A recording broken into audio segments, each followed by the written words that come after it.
Trees are really our secret weapon against the climate crisis. The reality is, of course, the first thing we need to do is to stop emissions.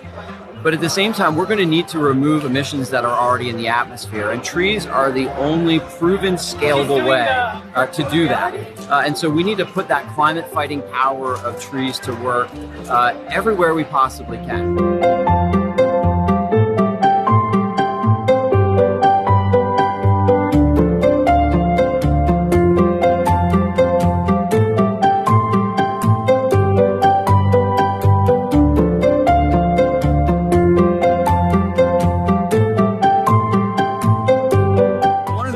Why trees and forests are the perfect solution for the climate crisis is they don't only sequester and absorb carbon, but they also help protect us from the stresses of climate change. They help us create habitat for species that are being lost to climate change. They help protect our communities from threats like extreme heat.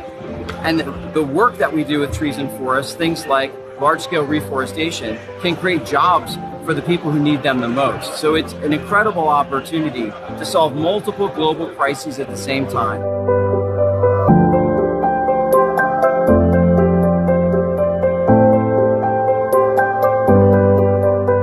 Take a place like the Rio Grande Valley of South Texas.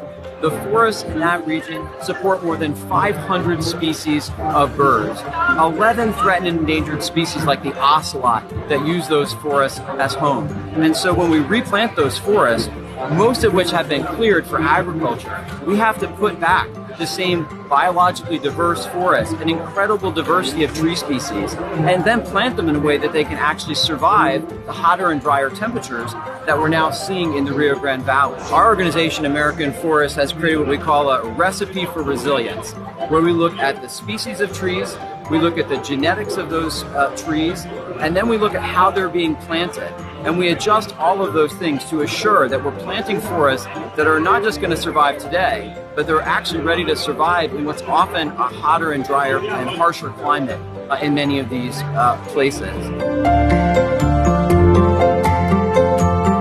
It's critical that when we talk about trees and forests as a climate change solution, that we don't forget about trees in our cities. A map of trees in cities anywhere around the world is a map of income, and it's a map of race. And that leaves people in lower income neighborhoods and communities of color more vulnerable to threats like extreme heat and air pollution. So that's why American Forest is calling for tree equity in our cities for climate action and climate justice.